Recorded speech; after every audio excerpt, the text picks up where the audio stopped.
नमस्कार, मैं पूनम तांगर। आप देख रहे हैं न्यूज वॉच इंडिया। बुलेटिन की शुरुआत करेंगे ब्रेकिंग न्यूज के साथ। मानसून सत्र होने से पहले ओम बिरला का ट्वीट। सभी दलों के नेताओं से सहयोग का आग्रह। ओम बिरला ने कहा कि सभी दल सहयोग करें। देश और जनजाति के विषय पर सार्थक संवाद की अपेक्षा। सदन में तलाशे आम लोगों की समस्याओं का हल। सभी सदस्य देश को प्रगति पथ पर गतिमान करें।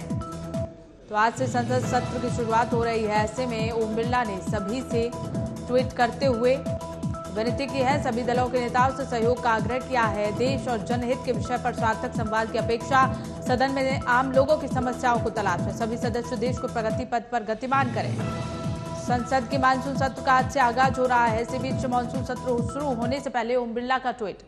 इसी खबर को लेकर हमारे सहयोगी ओमशील हमारे साथ जुड़ गए, उनसे जान लेते हैं। ओमशील, आज से मानसून सत्र की शुरुआत हो रही है और अब शुरुआत होने जा रही है। ऐसे में सभी से ओम बिरला ने आग्रह किया है कि संयम बनाए रखें और देश को प्रगति पर ले जाने वाली बातों को संसद में रखें।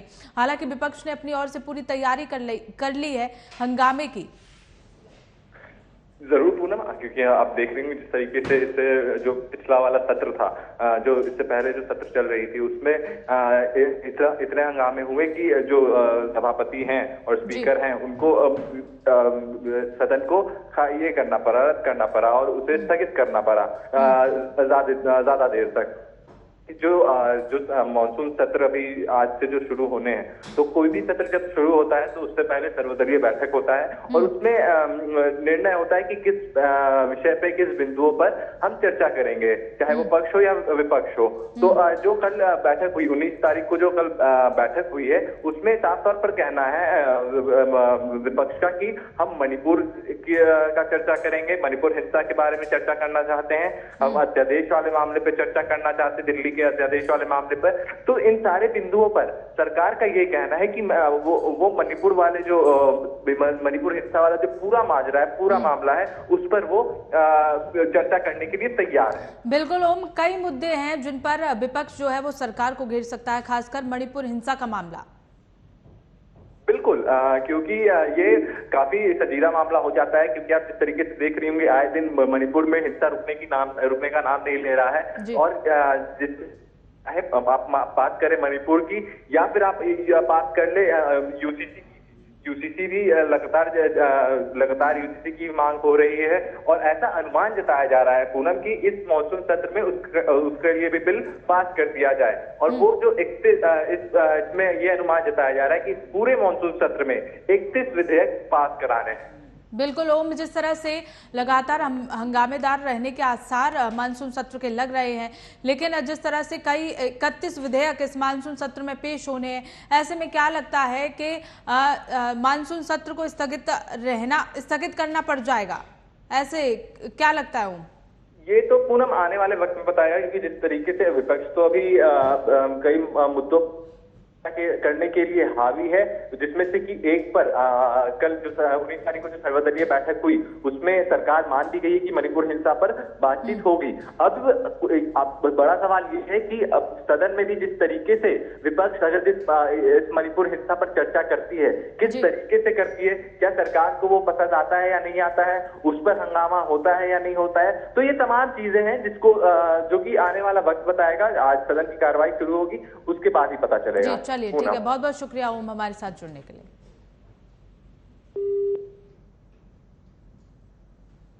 तो वहीं उज्जैन में महाकाल की सवारी में श्रद्धालुओं पर थूकने वाले आरोपी अदनान के 3 मंजिला मकान पर प्रशासन का बुलडोजर चलाया गया।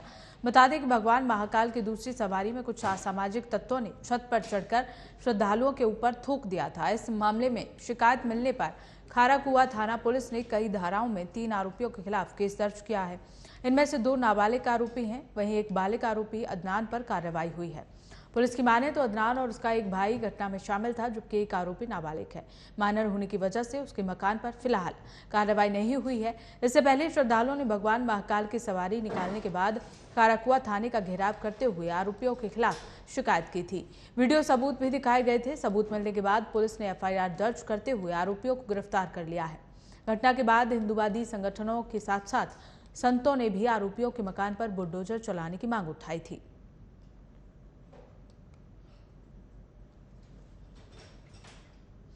सीमा हैदर ऐसा नाम जो लगातार सुर्खियों में है। पर उससे ज्यादा वो सवालों के घेरे में बनी हुई है। सीमा हैदर जब से पाकिस्तान से चोरी छुपे भारत आई है तभी से वो सवालों के घेरे में है। अब खुफिया एजेंसियों ने सीमा हैदर पर कई खुलासे किए हैं। इस रिपोर्ट में देखिए।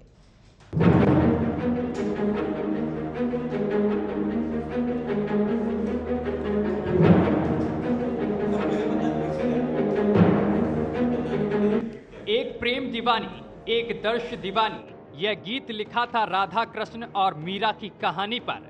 अब वर्तमान में एक प्रेम और प्रेम की नई कहानी सामने आ रही है, जिसके लब पर लब है लेकिन दिल में शायद छल है। कहती तो वो भी वह प्रेम दीवानी है, दर्श दीवानी है, लेकिन वह सच में सीमाओं को लांघ कर आई या इसके पीछे पाकिस्तान की बड़ी साजिश है और इसलिए पाकिस्तानी सीमा सवालों के घेरे में है। सीमा हैदर को लेकर केंद्रीय जांच एजेंसियों ने कई चौंकाने वाले खुलासे किए हैं। खुफिया एजेंसियों के मुताबिक सीमा हैदर ने भारतीय बॉर्डर पार करने के लिए ह्यूमन ट्रैफिकिंग का तरीका अपनाया। उसने बॉर्डर पार करने के लिए तीसरे शख्स की मदद ली। इसके लिए सीमा हैदर ने पूरी तैयारी की थी। उसने सुरक्षा बलों को चकमा देने के लिए अपना ड्रेसअप इस तरह किया कि वह ग्रामीण भारतीय महिला लगे। सीमा ने ड्रेसअप के लिए पेशेवर लोगों की मदद भी ली थी। सुरक्षा एजेंसियों की नजरों से बचने के लिए उसने अपने बच्चों को भी इसी तरीके से ड्रेसअप करवाया था। जांच एजेंसियों के मुताबिक वह जिस धारा प्रवाह भाषा में बात कर रही है, ऐसी ट्रेनिंग नेपाल में मौजूद पाकिस्तानी हैंडलर गैर कानूनी रूप से सीमा पार कराने वालों को देते हैं। सीमा हैदर प्रकरण मामले की जांच कर रही केंद्रीय जांच एजेंसी के मुताबिक 13 मई को भारत नेपाल सीमा सुनौली सेक्टर और सीतामढ़ी सेक्टर में अब तक थर्ड नेशन सिटीजन की मौजूदगी की कोई जानकारी सामने नहीं आई है। भारत नेपाल सीमा पर इन्हीं दोनों जगहों से सीमा हैदर और सचिन द्वारा भारत में एंट्री का दावा किया जा रहा है, जिसके बाद यहां मौजूद रिकॉर्ड और सीसीटीवी फुटेज की जांच की गई। सीमा हैदर जब से भारत में आई है तभी से खुफिया विभाग और यूपी एसटीएफ की उस पर नजर थी। जांच एजेंसियां जिस तरह आए दिन नए नए खुलासे कर रही हैं, उससे यह शक गहराता जा रहा है क्या वह पाकिस्तानी एजेंट के तहत भारत में आई है। Bureau report, news watch India. खबरों में आगे बढ़ेंगे। दक्षिण पश्चिम दिल्ली के द्वारका में अपने नियोक्ता द्वारा कथित तौर पर हिंसा का शिकार हुई 10 वर्षीय घरेलू सहायिका के रिश्तेदारों ने बुधवार को दावा किया है कि नाबालिग को अक्सर गर्म लोहे के चिमटे से दागा जाता था और उन्होंने आरोपी के खिलाफ सख्त कार्रवाई की मांग की है। रिश्तेदारों ने बताया कि लड़की को दंपति ने अपने बच्चे के देखभाल के लिए रखा था, जिससे बाद में घर का काम भी करवाया जाने लगा। पुलिस ने कौशिक बागची और पूर्णिमा बागची को नाबालिग से मारपीट के आरोप में गिरफ्तार कर लिया है। पुलिस ने कहा कि पूर्णिमा एक निजी विमानन कंपनी में पायलट के तौर पर कार्य करती है, जबकि उसका पति अन्य विमानन कंपनी में कर्मचारी है। पीड़िता का परिवार और अन्य रिश्तेदार जेजे कॉलोनी में रहते हैं, जो कि दंपत्ति के घर से 500 मीटर की दूरी पर है। वहीं करीब 2 महीनों से वहां काम करती थी, लेकिन उसके परिवार में किसी को नहीं पता था कि उसके साथ दुर्व्यवहार हो रहा है। लड़की की चाची ने कहा, उसने बताया कि आरोपी महिला उससे सारा काम कराती थी और मारती थी। जब भी कोई गलती कर देती थी तो उसे गर्म चिमटे या गर्म छड़ी से दागा जाता था। उसके हाथ पर कई जगह जलने के निशान भी हैं।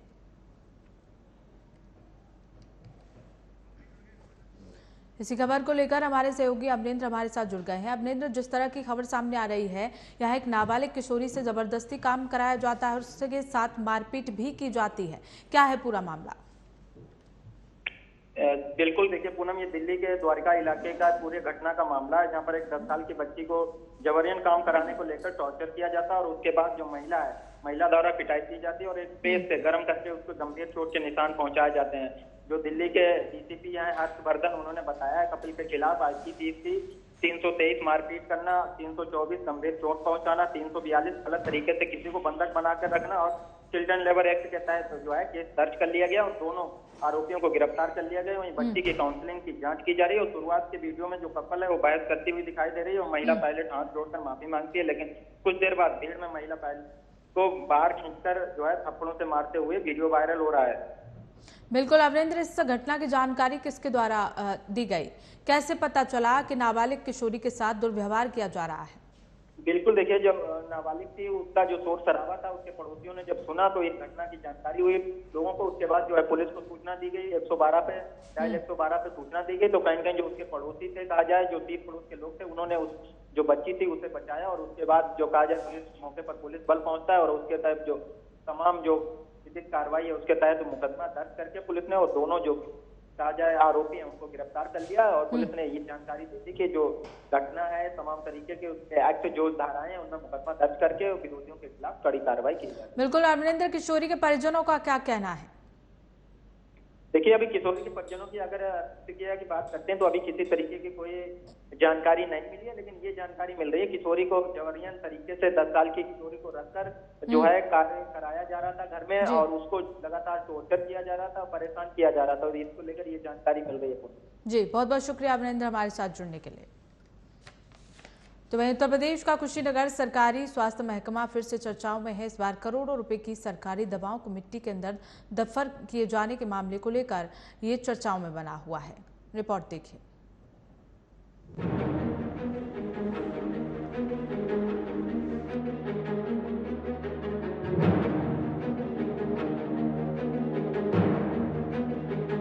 कुशीनगर जिले के कस्या नेशनल हाईवे 28 पर स्थित ये जनपदीय ड्रग वेयर हाउस जो अचानक चर्चाओं में आ गया है। वजह है सरकारी दवाओं को जमीन के अंदर दफनाए जाना। अब सरकारी दवा जमीन के अंदर क्यों दफनाई गई, ये फिलहाल जांच के बाद साफ हो पाएगा। लेकिन हमारी पड़ताल में जो मामला सामने आया है वो हैरान करने वाला है। पड़ताल में पाया कि जिन दवाओं को दफन किया गया वो वैलिडिटी दवाएं थी, जबकि कुछ एक्सपायरी दवाएं थी। अब सीएमओ को जानकारी दिए बिना दवाओं को दफना देना ये बात हजम होने वाली नहीं है, क्योंकि ड्रग वेयर हाउस पर तैनात सुरक्षा गार्ड कुछ और फार्मासिस्ट मंतोष पांडे कुछ लोगों की मदद से इन दवाओं को ठिकाने लगा रहे थे। इन दवाओं को ठिकाने लगाता देख गार्ड ने इसकी जानकारी कुशीनगर सीएमओ सुरेश पटियाला को दे दी, लेकिन सीएमओ ने गार्ड की बातों पर संज्ञान नहीं लिया और नतीजा ये हुआ कि सरकारी दवाएं धीरे धीरे दफन होती रहीं। सर, यहाँ पे मैं सुरक्षा गार्ड आर्मी से रिटायर लगा हूँ ड्रग वेयर हाउस कुशीनगर जनपद ड्रग वेयर हाउस में। यहाँ पे फार्मासिस्ट मंतेश कुमार पांडे के द्वारा दवाई स्टोर से कीमती दवाइयाँ स्टोर में रखते थे दम करके, जो पीएससी सीएससी को सप्लाई कम करते थे और वो प्राइवेट हॉस्पिटल में अपनी गाड़ी में बेचते थे। उसके बाद से दवाई अगर नहीं इधर सप्लाई कर पा रहे थे तो दवाई जब स्पेयर हो रही थी गोदाम के अंदर तो इस दवाई को बाहर फेंकवाते थे, जिसका जीता जागता साबुत आपके सामने है। करोड़ों की दवाई कम से कम नीचे जमीन में दबा हुआ है। इसका कंप्लेन मैंने सीएमओ साहब को किया था जब ये दवा दबी थी। उसी समय सीएमओ साहब ने मेरे को बोला था ठीक है आप जाइए, हम उसका जांच करवाएंगे। फिर उसके बाद कोई कार्रवाई नहीं की सीएमओ साहब। फिर मैं दोबारा सीएमओ साहब का 20-25 दिन बाद गया, एक एप्लीकेशन भी गया, साहब उस पर कुछ कार्रवाई करिए। बोले ठीक है जाओ, मैं जांच करवा रहा हूँ, टीम बना दिया हूँ। उसके बाद भी कोई कार्रवाई नहीं हुआ। फिर 20-25 दिन मतलब 1 महीना और हो गया। उसके बाद देखा जब कार्रवाई नहीं हुई तो मैंने स्वास्थ्य मंत्रालय पे डिप्टी सीएम साहब के नंबर पे मैंने फोन किया, बात भी किया, उनके पीए साहब बात किए। उन्होंने बोला कि आप रुकिए, मोदी 7 तारीख को यहाँ आ रहे कुशीनगर में, उसके बाद मैं 6 तारीख को एक दिन पहले आऊंगा, आपसे मिलूंगा और सब मैटर वहीं पर बताना हमको। जानकारी मिली थी कि कस्या ड्रग वेयर हाउस से कुछ दवाइयाँ जो हैं जिनको डंप किया गया है, तो मैं सुबह भी आया था यहाँ पे, देखा कुछ नहीं है। लेकिन अभी भी पता चला कि एक जेसीबी और ट्रैक्टर लगा वहाँ दवाइयाँ निकाली जा रही हैं। तो मैं मौके पर आया हूँ, एसडीएम कस्या भी मेरे साथ ही हैं। तो यहाँ पे एक्सपायरी दवाइयों को यहाँ से निकाला जा रहा था, जिसको ट्रैक्टर ट्रॉली और जेसीबी मशीन को सीज कर दिया गया है और तत्कालीन प्रभाव से इसमें प्रभारी जो फार्मासिस्ट हैं यहाँ पे, उनकी लापरवाही प्रभाव से निलंबित किया जाता है और आगे की कार्रवाई के लिए एक कमेटी बना के उसकी जांच कराई जा रही है। सरकारी अस्पतालों में दवाओं की किल्लत कोई आम बात नहीं है, बल्कि इसके पीछे सोची समझी रणनीति है। गरीब मरीजों को सस्ते दरों पर सेवाएं और मुफ्त में दी जाने वाली दवाएं वैसे तो अस्पतालों में कम ही मिलती हैं। नतीजन डॉक्टर बाहर की दवा लिखते हैं, जिस पर हाल ही में डिप्टी सीएम ब्रजेश पाठक ऐसे डॉक्टरों को बर्खास्त कर चुके हैं। फिर भी ये व्यवस्था नहीं सुधरी और कुशीनगर में लाखों करोड़ों रुपए की सरकारी दवाओं को मिट्टी के अंदर दफन कर दिया गया और ये प्रकरण उठते ही स्वास्थ्य महकमे में हड़कंप मच गया। आनन फानन में कुशीनगर के एडीएम, सीएमओ और कस्या एसडीएम के अलावा अन्य अधिकारी बीती देर मौके पर पहुंचते हैं और जांच करते हैं, लेकिन अंधेरा होने के चलते जांच अधूरी छोड़ अधिकारी जांच टीम बनाकर मामले की सुबह जांच करवाने की बात कहकर चलते हुए बनते हैं। मिली थी कि कुछ मिट्टी के नीचे थोड़ी बहुत दवाएं दबी हुई हैं, जिसको जेसीबी और ट्रैक्टर से निकाल के बाहर भेजा जा रहा है। तो मौके पहुंच के इन सारी चीज़ों को अभी जिलाधिकारी के पोजीशन में दे दी जा रही है और सुबह ड्रग वेयर हाउस खुलवा के विस्तृत जांच जिले से कमेटी बनाई जा रही है, उससे विस्तृत जांच की जाएगी। तदनुसार जो भी गुण दोष के आधार पर कार्रवाई वो की जाएगी। बता दें कि सरकारी दवाओं को दफनाए जाने पर पर्दा हटाने के लिए जब सीएमओ के साथ अन्य अधिकारी पहुंचते हैं तो जांच के नाम पर सिर्फ लीपापोती का खेल शुरू हो जाता है। वैसे ही जैसे सरकारी दवाओं को बिना डर बिना परमिशन के मिट्टी के अंदर दफनाया गया। खैर ये जांच का विषय है। सवाल ये भी है कि आखिर दफनाई गई दवा क्या एक्सपायरी थी या फिर उन दवाओं की वैलिडिटी थी। तो बता दें कि दफनाई गई दवा वैलिडिटी वाली थी जो मरीजों के इलाज में काम आ सकती थी। लाखों और करोड़ों रुपए की दवा यूं मिट्टी के अंदर पाया जाना क्या सच में सरकारी स्वास्थ्य महकमा सरकारी स्वास्थ्य सेवाओं को मिट्टी में मिलाने में जुटा है। वैसे यूपी के डिप्टी सीएम ब्रजेश पाठक जो कि स्वास्थ्य महकमा अपने पास रखकर यूपी में बेहतर स्वास्थ्य सेवाएं देने को लेकर तमाम प्रयास करते हैं, लेकिन ये तस्वीरें डिप्टी सीएम के किए गए दावों पर मिट्टी डालने के लिए काफी है। Bureau report, news watch India.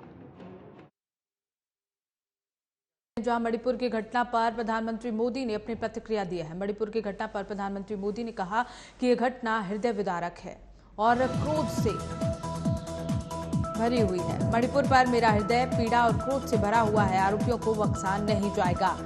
Manipur की घटना पर पीएम मोदी ने प्रतिक्रिया देते हुए ये सारी बातें कही। उन्होंने कहा कि मणिपुर की बेटियों के साथ जो हुआ उसे माफ नहीं किया जा सकता। मणिपुर पर मेरा हृदय पीड़ा और क्रोध से भरा हुआ है। आरोपियों को बख्शा नहीं जाएगा। हालांकि इस मणिपुर घटना पर कई बॉलीवुड हस्तियों ने भी क्रोध जताया है। उन्होंने भी ट्वीट करते हुए इस पर विरोध जताते हुए सरकार पर भी निशाना साधा है। तो प्रधानमंत्री मोदी ने कहा कि मेरा हृदय पीड़ा से भरा हुआ है, क्रोध से भरा हुआ है। मणिपुर की जो घटना सामने आई है किसी भी सभ्य समाज के लिए शर्मसार करने वाली घटना है। तो मणिपुर घटना पर प्रधानमंत्री मोदी ने प्रतिक्रिया दी है। कहा कि पाप करने वाले गुनाह करने वाले कितने हैं, कौन है, वो अपनी जगह पर हैं, लेकिन बेइज्जती पूरे देश की हो रही है। 140 करोड़ भारतीयों की हो रही है। मैं सभी मुख्यमंत्रियों से अपील करता हूं कि वो माताओं बहनों की रक्षा करने के लिए कठोर से कठोर कदम उठाएं।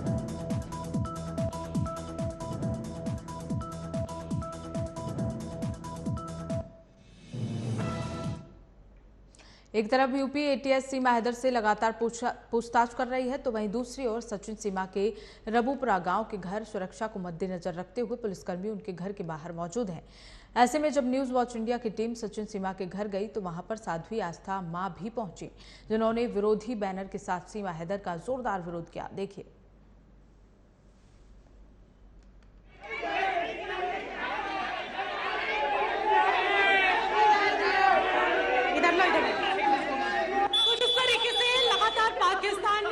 सीमा हैदर के घर जब से यूपीएटीएस पूछताछ कर रही है, उसी बीच अब आस्था मां भी आ चुकी है। आस्था मां लगातार मीडिया से बातचीत कर रही है और उसी बीच हम भी बात करेंगे और बात करने की कोशिश लगातार करेंगे कि किस तरीके से ये लगातार मांग कर रही है कि पाकिस्तानी सीमा को पाकिस्तान के हवाले कर दिया जाए। मैं सीमा हैदर नहीं हूँ भैया, वो चाहे कुछ भी कहे, वो सीमा हैदर है, हैदर ही रहेगी। वो कह रही मैं ठकराई नहीं हूँ। वो शर्म आनी चाहिए ठुकराइन बोलने से पहले। अरे ठुकराइन ही नहीं है वो, गलत हिंदू धर्म अपना के फिर कह रही है कि 3 तलाक नहीं, गलत बात। तो ना सूरा आयत याद है, ना आयत याद है, ना सूरा याद है। रोहिंग्या भी तो रह रहे हैं। रोहिंग्या मुसलमान भी रह सकते हैं, तो सीमा क्यों? तो भैया रोहिंग्या मुसलमान मैं तो कहती हूं उनको भी निकालो।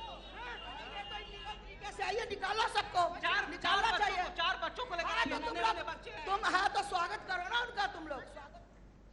तो वहीं बढ़ते टमाटर की कीमतों से थाली के बिगड़े जाय के बीच अब प्रशासन और मंडी समिति की पहल से लोगों को कुछ राहत मिलने लगी है। गाजियाबाद में मंडी समिति ने पहले साहिबाबाद सब्जी मंडी में स्टॉल लगाकर सस्ते दामों पर टमाटर बेचना शुरू किया। उसके बाद अब वैन के माध्यम से टमाटर की बिक्री शुरू कर दी है, वो भी 50 रुपये प्रति किलो।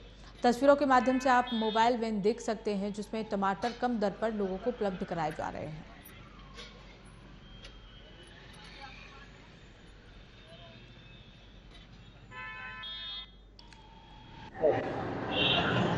बढ़ते टमाटरों के दामों ने लोगों के किचन से जायका यानी मानो बिल्कुल ही खराब कर दिया था। कहीं ना कहीं जो दाम थे टमाटर के आसमान छू रहे थे। 200 से 250 तक टमाटर के दाम पहुंचे।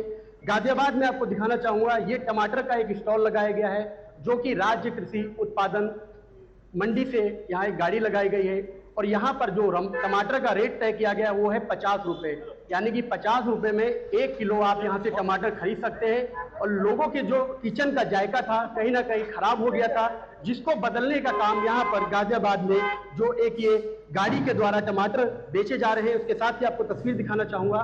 यहाँ पर टमाटर की गाड़ी के साथ पीआरडी के जवान को भी खड़ा किया गया है। हालांकि लाइन यहाँ व्यवस्था खराब ना हो, जिसको लेकर प्रॉपर तरीके से यहाँ पर टमाटर की बिक्री की जा रही है। 50 रुपए प्रति किलो टमाटर यहाँ पर दिया जा रहा है। जो विक्रेता हैं हम उनसे भी बातचीत करना चाहेंगे कि आखिर किस तरीके से लोगों को टमाटर देने का कार्य किया जा रहा है। टमाटर आपके द्वारा कितने किलो लाया गया है, कितने समय से टमाटर 16 क्रेट लेके आए हम टमाटर की और सुबह से हम जो है 10 क्रेट 6 क्रेट बची। क्या भाव रखा है टमाटर? 50 रुपए किलो। अभी ये लगभग कितने समय तक चलेगा? ये पूरा खत्म करके जाएंगे, बेच के जाएंगे। तो और भी दिन लगेगा? खाली एक ही? नहीं, कल भी लगा था, डेली लग रहा है, आज फिर लगा है, कल फिर लगेगा। तो माना जाए कहीं ना कहीं लोगों का जो किचन का जायका चला गया था टमाटर की वजह से, वो दोबारा लौटता हुआ नजर आ रहा है। हाँ, क्यों नहीं। आप देख सकते हैं कि कितनी लंबी लाइन, जब हम गाड़ी लगाए भी नहीं थे जब तक लाइन लगनी चालू हो गई थी, पेमेंट हो गया। लगभग कितने समय में टमाटर खत्म हो रहा है आपसे जब गाड़ी यहाँ? अब ये कल तो मैं यहाँ नहीं आया था, आज मुझे लग रहा है कि मैं कहता 2 घंटे के अंदर ये सब साफ हो जाएगा। तो देखिए ये विक्रेता हैं, खासतौर पर इनका कहना है कि लगातार कल भी इन्होंने गाड़ी यहाँ पर लगाई थी, जिसके बाद 2 घंटे के बाद टमाटर यहाँ से खत्म हो गए थे। हालांकि लाइन आप देख सकते हैं, अभी भी लोगों की जो लाइन है वो लगातार अपनी अपनी बारी का इंतजार कर रहे हैं और 50 रुपए प्रति किलो जो टमाटर है वो यहाँ पर बिक रहा है, जिससे कि लोगों के जो किचन से जो जायका था वो चला गया था टमाटर की वजह से।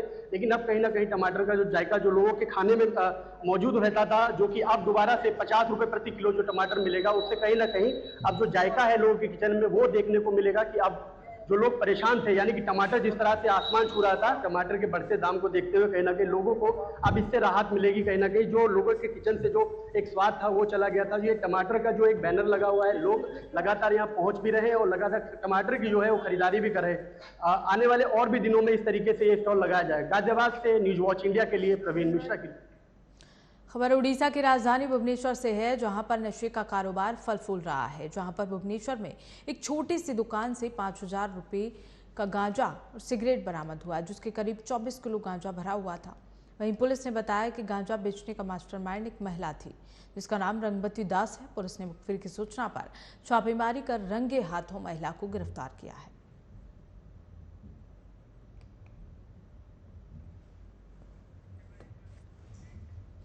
तो वहीं सहारनपुर में कुछ लुटेरे दिन दहाड़े शराब की दुकान से लाखों रुपए के जेवर लेकर फरार हो गए।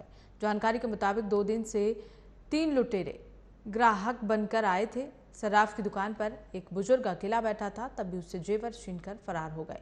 घटना से इलाके में सनसनी फैल गई। साथ ही दिन दहाड़े लूट से पुलिस पर भी सवालिया निशान खड़े हो रहे हैं। व्यापार मंडल ने इस घटना पर रोष जताया है। वहीं मौके पर पहुंची पुलिस छानबीन में जुट गई है।